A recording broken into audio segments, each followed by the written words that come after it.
Tiene el uso de la palabra la representante María José Pizarro, hasta por 5 minutos. Muchas gracias, señor presidente. Nos gustaría, antes de seguir, saber si el gobierno nos está escuchando, porque esto de hablarle un poco al aire es complicado. Listo, perfecto.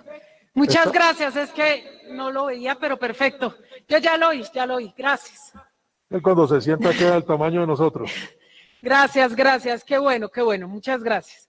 Entonces, bueno, yo voy a hacer unos breves comentarios en relación con 4 temas que considero son importantes y que frente a los cuales tenemos observaciones.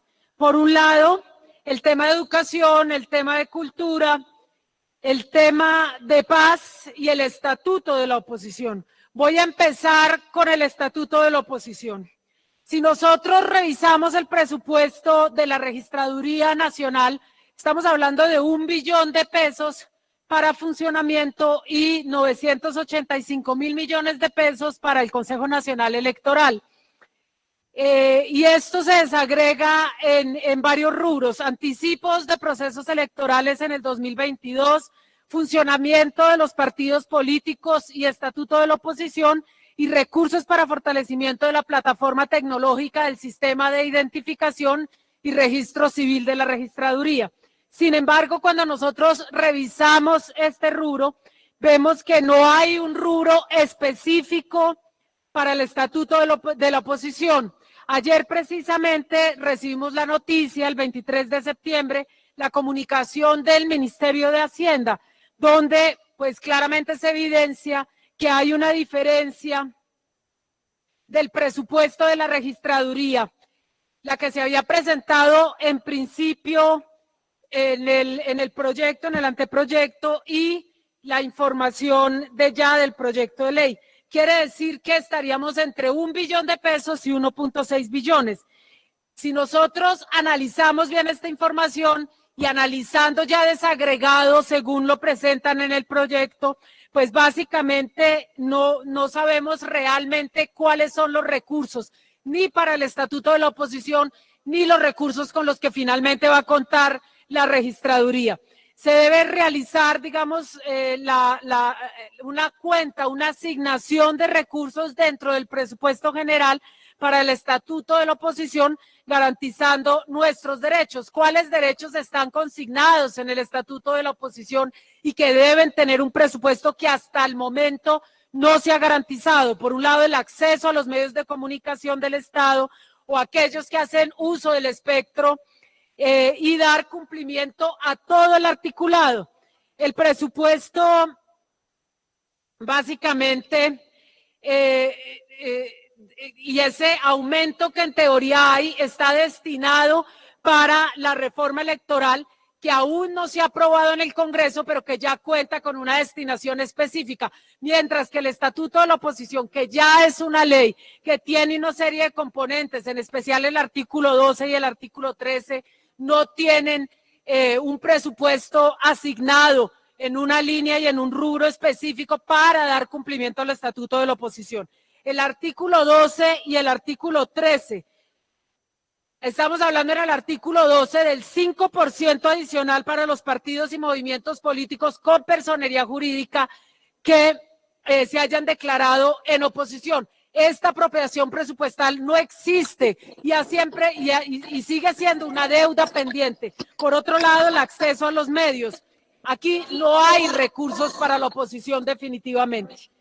En el tema de educación, estamos hablando, obviamente, y hay que reconocer que hubo un incremento del 15% para el rubro de la educación, con 46.9 billones. Es decir, un incremento del 6.1%. El funcionamiento aumenta, pero inversión disminuye, y disminuye de manera significativa. Cuando hablamos de inversión, ¿a qué nos referimos? Estamos hablando de calidad, estamos hablando de cobertura, estamos hablando de fortalecimiento de la educación preescolar, básica y media. y cuando revisamos este rubro específico vemos que estamos pasando de 1.705.000 millones de pesos a 633.000 millones de pesos. Ay, no sé.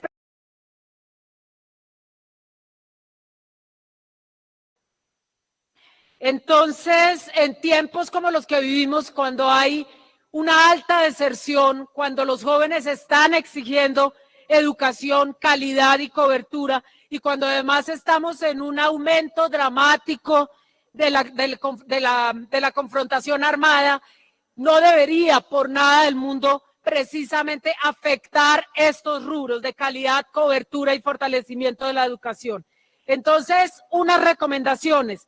Por un lado, la disminución, o sea, que nos puedan aclarar por parte del Ministerio de Hacienda a qué corresponde esa diferencia que nosotros encontramos del 0.6% de disminución entre el anteproyecto y el proyecto de ley. ¿Por qué se da, digamos, como ese vacío que nosotros podemos ver? Y quisiera mostrarles la tabla, pero ahora me puedo acercar al viceministro y que nos pueda aclarar aquí en plenaria por qué esa diferencia.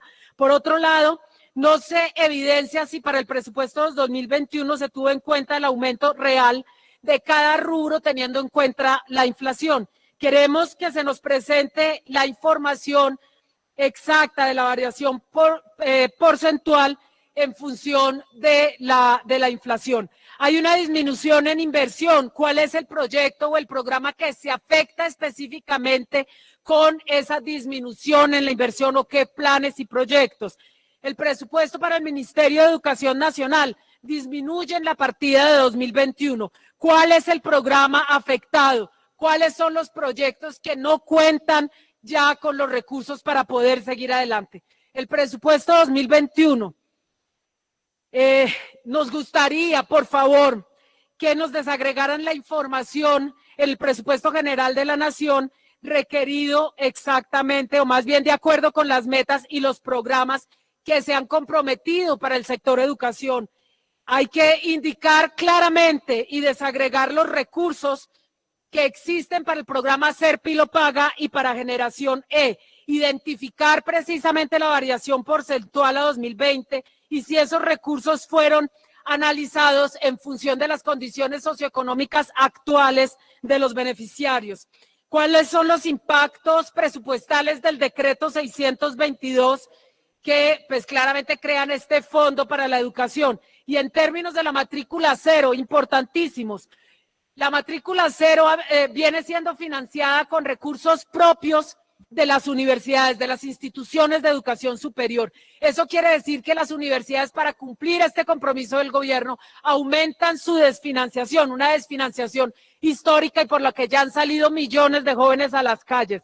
Es decir, que se requiere la apropiación presupuestal específica para garantizar ese compromiso del presidente del gobierno sin que se afecte el presupuesto propio de las universidades, para garantizar, obviamente, como decía, esta medida. Eso es importantísimo. Y creemos, hoy más que nunca, y después de lo vivido en estos meses de pandemia, que se debe revisar el programa SERP y lo paga, el programa Generación E, de alguna manera suprimirlos y orientar los recursos para la matrícula cero, que como ustedes han podido ver, tiene un mayor impacto, tiene un mayor número de población beneficiaria y además genera muchísima más sensación y efectividad entre los estudiantes. El Instituto Nacional de Sordos y el Instituto Nacional de Ciegos. Aquí podemos ver que hay un incremento para el funcionamiento y para la inversión, pero básicamente disminuyen los rubros precisamente para el fortalecimiento de la gestión y para la educación de esta población. Algo similar sucede en el caso del Instituto Nacional de Ciegos, que el presupuesto aumenta, pero la inversión disminuye. Es decir, que se afecta un programa o unos programas en específico que tienen que ver con la disminución de la brecha en el efectivo goce de los derechos y también de la educación. Esto en la disminución que de estos institutos básicamente se están afectando componentes importantísimos, que son los componentes educativos. Vamos pues a cultura. El caso de la cultura es dramático, dramático. Estamos hablando de una disminución de 54.500 millones de pesos, es decir, 14% menos en relación con el presupuesto anterior. Estamos hablando de que en funcionamiento 26.000 millones de pesos menos, en inversión 28.000 millones de pesos menos. Y si nosotros tenemos en cuenta que el presupuesto del sector cultura ha venido disminuyendo progresivamente desde el 2015 y que estamos hablando de que el sector cultura tiene hoy un déficit de 125.346 millones de pesos, pues para subsanarlo, básicamente en este presupuesto de 2021 se tendría que destinar al sector cultura 190.000 millones de pesos, que es básicamente esos recursos que ha perdido históricamente el sector cultura. Estamos hablando de que tenemos un déficit más o menos de 75.000 millones de pesos que nosotros exigimos sean adicionados al sector, sobre todo en un gobierno que ha hablado de la innovación, que ha hablado de la economía naranja, que ha hablado de, como decía un compañero el otro día aquí en plenaria, de que el turismo es el nuevo petróleo de Colombia. Pues ahí está la cultura y el fortalecimiento de la cultura como ejes centrales.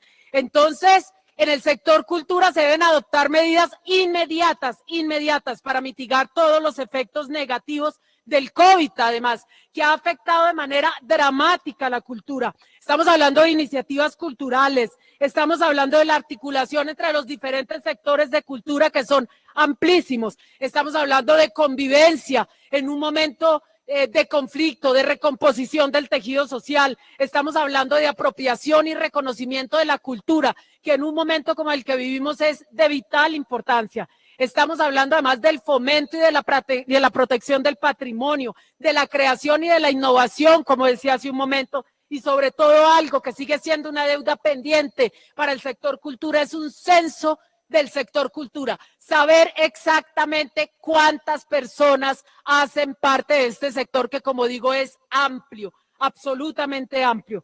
Estamos hablando de que se requieren los recursos para restaurar, recuperar el patrimonio y defender el patrimonio cultural de nuestro país. Esto incluye los monumentos nacionales como el Hospital San Juan de Dios. Estamos hablando de defender y de potenciar el turismo como motor para la economía.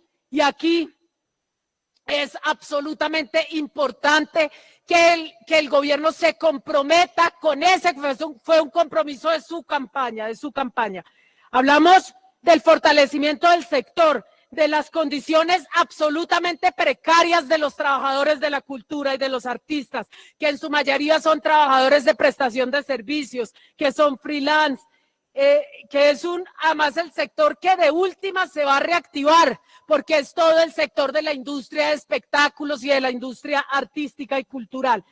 Una pregunta clave que no podemos dejar de hacer, los bonos naranja en esta crisis, ¿cómo se van a invertir? Y entender que los recursos de la cultura no son la caja de ayuda de todos los demás sectores, sino que los... Representante Pizarro, usted lleva hablando 8 minutos, son 5. Como el tiempo se controla a los presentes desde la cabina, yo le ruego a los de la cabina que nos permitan en igualdad de condiciones los tiempos que han sido preestablecidos. 30 segundos y continuamos por 5 minutos con la senadora Sandino. Muchas gracias, señor presidente. Efectivamente, si el gobierno nacional no toma las medidas necesarias para salvar la cultura y el patrimonio de nuestro país, será recordado este gobierno como el genocida, el exterminador de la cultura colombiana. Y eso es algo que no nos podemos permitir en tiempos de pandemia, cuando se requiere más que nunca la identidad cultural, el patrimonio y empezar a fomentar la economía que de por sí es importantísima del sector cultura. Yo iba a hablar de unos temas de paz, pero como se me acaba el tiempo, espero y confío en que la representante Juanita Gobertus lo puede hacer en todo detalle. Entonces, quiero saltar aquí una alerta para mis colegas. El sector cultura necesita salvarse y la inversión en educación es la inversión en futuro. Son dos componentes importantísimos, vitales para la sociedad colombiana, aunque a veces no entendamos los impactos positivos de esta inversión. Y nuevamente llamar la atención en relación con el estatuto de la oposición. Muchas gracias, señor presidente. Senadora Victoria Sandino, hasta